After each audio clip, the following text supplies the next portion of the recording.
ತುಂಬ ಚೆನ್ನಾಗಿತ್ತು. ಎಲ್ಲ ರಂಗ ಕಲಾವಿದರೇ ಇದ್ದಾರೆ, ಹಾಗಾಗಿ ತುಂಬ ಮನತುಂಬಿ ಆ್ಯಕ್ಟಿಂಗ್ ಮಾಡಿದ್ದಾರೆ. ನಾವು ತುಂಬ ಎಂಜಾಯ್ ಮಾಡಿದ್ವಿ. ಮಾಸ್ ಮೂವಿ ಆದರೂ ಒಂದೊಳ್ಳೆ ಮೆಸೇಜ್ ಇದೆ. ಸೊ ಟೀಮ್ಗೆ ಆಲ್ ದಿ ಬೆಸ್ಟ್ ಹೇಳೋಕ್ಕೆ ಇಷ್ಟಪಡ್ತೀನಿ. ನನಗೆ ಆ್ಯಕ್ಚುಲಿ ಎಲ್ಲ ಸೀನು ಇಷ್ಟ ಆಯಿತು, ಬಟ್ ಆ್ಯಕ್ಷನ್ ಸೀನ್ನ ನಾನು ತುಂಬ ಜಾಸ್ತಿ ಎಂಜಾಯ್ ಮಾಡಿದೆ. ಹಾಂ ಹಾಂ ಹಾಂ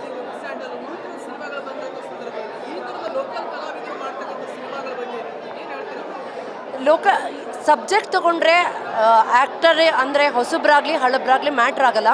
ಒಂದು ಇದು ಲೈಕ್ ಸೊಸೈಟಿಗೆ ಒಳ್ಳೆ ಮೆಸೇಜ್ ಇದೆ. ಸೊ ಅದಕ್ಕೆ ಇದೇ ಸಾಕ್ಷಿ. ತುಂಬ ಚಿತ್ರಮಂದಿರ ತುಂಬಿತ್ತು, ಅದು ನೋಡ್ಬೋದು. ಸೊ ಇವರೇ ಮಾಡಬೇಕು, ಬಿಗ್ಗೆಸ್ಟ್ ಆ್ಯಕ್ಟ್ರೇ ಮಾಡಬೇಕು ಅಂತ ಇಲ್ಲ, ಒಂದು ಒಳ್ಳೆ ಮೆಸೇಜ್ ಇದೆ. ಎಂಥ ಚಿತ್ರನೂ ಓಡುತ್ತೆ. ಅದು ನಮ್ಮ ಕನ್ನಡ ಚಿತ್ರ ಆಗಿರೋದ್ರಿಂದ ನಂಗೆ ಹೆಮ್ಮೆ ಇದೆ. Thank you so much.